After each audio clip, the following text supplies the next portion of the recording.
ಜನರ ಸಮಸ್ಯೆ ಆಲಿಸಲು ಗ್ರಾಮಗಳ ಕಡೆಗೆ ಶಾಸಕರು ಹಾಗೂ ತಾಲೂಕು ಆಡಳಿತ ಸಾರ್ವಜನಿಕರ ಮನೆ ಬಾಗಿಲಿಗೆ ಸರ್ಕಾರಿ ಸೇವೆಗಳನ್ನು ತಲುಪಿಸುವ ಮತ್ತು ಸ್ಥಳೀಯ ಸಮಸ್ಯೆಗಳನ್ನು ಬಗೆಹರಿಸುವ ಉದ್ದೇಶದಿಂದ ಹಮ್ಮಿಕೊಳ್ಳಲಾದ ಶಾಸಕರು ಮತ್ತು ತಾಲೂಕು ಆಡಳಿತದ ನಡೆ ಗ್ರಾಮಗಳ ಕಡೆ ಕಾರ್ಯಕ್ರಮಕ್ಕೆ ಚಾಲನೆ ನೀಡಲಾಯಿತು.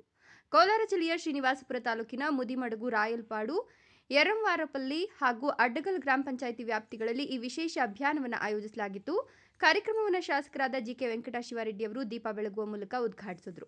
ವಿವಿಧ ಇಲಾಖೆಗಳ ಅಧಿಕಾರಿಗಳು ಗ್ರಾಮಸ್ಥರ ಅಹವಾಲುಗಳನ್ನು ಸ್ವೀಕರಿಸಿ ಸ್ಥಳದಲ್ಲೇ ಸಾಧ್ಯವಿರುವ ಸಮಸ್ಯೆಗಳಿಗೆ ಪರಿಹಾರ ಸೂಚಿಸಿದರು.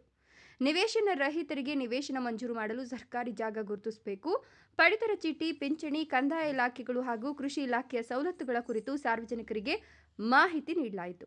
ತಾಲೂಕು ಪಂಚಾಯತ್ ಹಾಗೂ ತಾಲೂಕು ಆಡಳಿತದ ಹಿರಿಯ ಅಧಿಕಾರಿಗಳು ಕಾರ್ಯಕ್ರಮದಲ್ಲಿ ಭಾಗವಹಿಸಿ ಜನರ ಪ್ರಶ್ನೆಗಳಿಗೆ ಉತ್ತರಿಸಿದರು.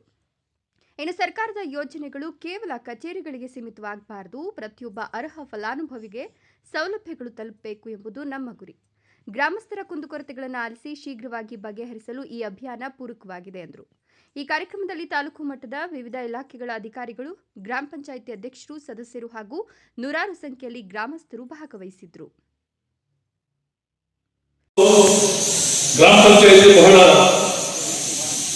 ಅನೇಕ ಜನ ಬಡವರಿರುವ ಒಂದು ಈ ಪ್ರದೇಶ ಇದೆ.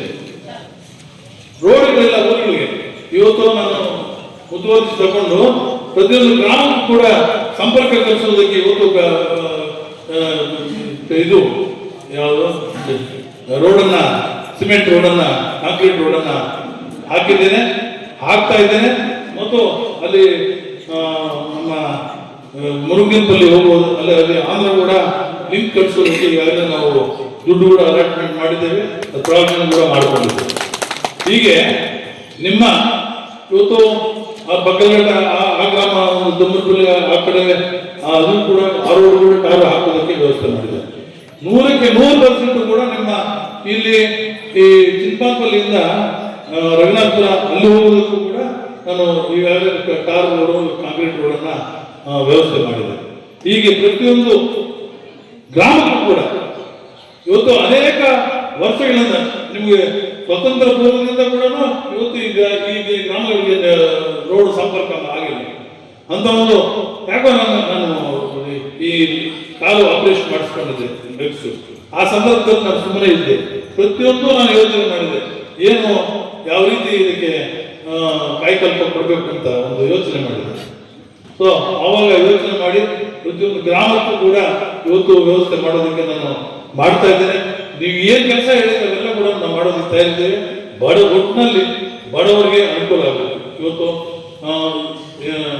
ನಮ್ಮ ಇವರು ಹೇಳ್ತಾ ಇದ್ದಾರೆ, ನಮ್ಮ ಮುಖ್ಯ ಉದ್ದೇಶ ಇವತ್ತು ಬಡವರಿಗೆ ಮನೆ ಕೊಡಬೇಕು ಅಂತ. ಮನೆಗಳು ಸರ್ಕಾರದಿಂದ ಬಂದಿಲ್ಲ, ನಾವೇನ್ ಮಾಡೋದಕ್ಕಾಗುದಿಲ್ಲ. ಇಡೀ ರಾಜ್ಯದಲ್ಲಿ ಎಲ್ಲೂ ಕೂಡ ಬಂದಿಲ್ಲ. ಇವತ್ತು ಅದೊಂದು ಭಾಗ ಇದೆ. ಇವತ್ತು ಸೈಟ್ ಕೊಡಬೇಕು. ಮೊದಲು ಕೂಡ ನಾನು ಲೇಔಟ್ಸ್ ಮಾಡಿದ್ದೆ. ಕೆಲವಾರು ವರ್ಷಗಳ ಹಿಂದೆ ಅನೇಕ ಕಡೆ ನಾನು ಲೇಔಟ್ಸ್ ಮಾಡಿದ್ದೆ ತಾಲೂಕಲ್ಲಿ. ಇವತ್ತು ನಿಮ್ಮ ಭಾಗದಲ್ಲಿ ಬಡ ಸೈಟ್ ಇಲ್ಲದೆ ಇರುವುದು ಅಂತ ನಿರ್ಗತಿಗಳಿಗೆ ಇವತ್ತು ಉತ್ತರಾಮ ಮನೆ ಇದ್ದವರಿಗೆ, ಸೈಟ್ ಇಲ್ಲದವರಿಗೆ ಇವತ್ತು ಸೈಟ್ ಕೊಡೋದಕ್ಕೆ ವ್ಯವಸ್ಥೆ ಮಾಡಿದ್ದೇವೆ. ಬಹುತೇಕ ನಾನು ಇಲ್ಲಿ ನಮ್ಮ PDO ಇದ್ದಾರೆ, ನಮ್ಮ ಇಒನು ಇದ್ದಾರೆ, ಮತ್ತೆ ಅಡ್ಮಿನಿಸ್ಟ್ರೇಟರ್ ಯಾರಿಗೆ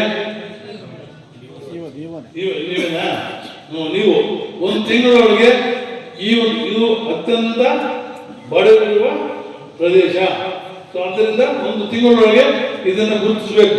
ನೀವು ಎಲ್ಲೆಲ್ಲಿ ಸರ್ಕಾರಿ ಜಮೀನಿದೆ, ಯಾವ ರೀತಿ ನಾವು ಬಳಕೆ ಮಾಡಿಕೊಂಡು ಸೈಟ್ ಮಾಡೋದಕ್ಕೆ, ಬಡವರಿಗೆ ಕೊಡುವುದಕ್ಕೆ ವ್ಯವಸ್ಥೆ ಮಾಡಬೇಕು ಅಂತ ನೀವು ನಿಮ್ಮ ಜವಾಬ್ದಾರಿ ಸರ್ವೇಶ್ ಮತ್ತೆ ಇವರು ಜವಾಬ್ದಾರಿ PDO. ಸೊ ಇದು ಬಹಳ ಮುಖ್ಯವಾದ ಅಂಶ. ಇವತ್ತು ಎಲ್ಲ ತಾಲೂಕಿನ ಎಲ್ಲ ಭಾಗದಲ್ಲಿ ಕೂಡ ಸೈಟ್ಗಳು ಕೊಡಬೇಕು ಅಂತ ನಮ್ಮ ಆಶೆ. ಯಾಕಂದ್ರೆ ನಮಗೆಲ್ಲ 5 ಸಾರಿ MLA ಮಾಡಿದ್ದೇನೆ, ಬೇಕಾದಷ್ಟು 45 ವರ್ಷದಿಂದ MLA ಆಗಿದ್ದೇನೆ ನಾನು. ನಿಮ್ಮ ಋಣ ತೀರಿಸ್ಕೋಬೇಕು, ಅನೇಕ ಕೆಲಸಗಳು ಮಾಡಬೇಕು ಅಂತ ನಮ್ಮ ಆಸೆ. ಅದೇ ಇವತ್ತು ಮತ್ತೆ ಈ ಕೆಲವಾರು ಇವತ್ತು ಅಂಶಗಳನ್ನು ದನಕರುಗಳಿಗೆ ನೀರು ಕೊಟ್ಟು ತೊಟ್ಟಿಗಳನ್ನು ಸ್ವಚ್ಛಗೊಳಿಸಿ ನೀರು ತುಂಬಿಸುವುದು, ಕುಡಿಯುವ ನೀರಿನ ಎದುರಾಗಿರುವ ಗ್ರಾಮಗಳನ್ನು ಗುರುತಿಸಿ ಹೊಸ ಬೋರ್ವೆಲ್ ಕೊಳವೆ ಬಾವಿ ತೊರೆಯುವುದು. ನಮ್ಮ ಇಂಜಿನಿಯರ್ಸ್ ಇದ್ದಾರೆ, ಅಸಿಸ್ಟೆಂಟ್ ಇಂಜಿನಿಯರ್ ಸುರೇಶ್ ಇದ್ದಾರೆ, ಮತ್ತೆ ನಮ್ಮ ಸತೀಶ್ ಸಂತೋಷ್ ಇದ್ದಾರೆ. ನಿಮಗೆ ಏನು ಅನುಕೂಲ ಬೇಕು ಯಾವುದೇ ಸಂದರ್ಭದಲ್ಲಿ ನೀವು ನೀರು ಕುಡಿಯುವುದಕ್ಕೆ ನೀರಿನ ಸಂಪರ್ಕ ಪಡಿಸೋದಕ್ಕೆ ವ್ಯವಸ್ಥೆ ಮಾಡಲೇಬೇಕು. Mandate compulsory. ಮತ್ತೆ ಗ್ರಾಮ ಪಂಚಾಯತಿ ವ್ಯಾಪ್ತಿಯಲ್ಲಿ ಟ್ಯಾಂಕರ್ ಗುಡಿಸುವುದು ಒಂದು ವೇಳೆ ಅಂತ ಸಂದರ್ಭ ಬಂದರೆ ನೋಡಿ, ಖಾಸಗಿ ಬೋರ್ವೆಲ್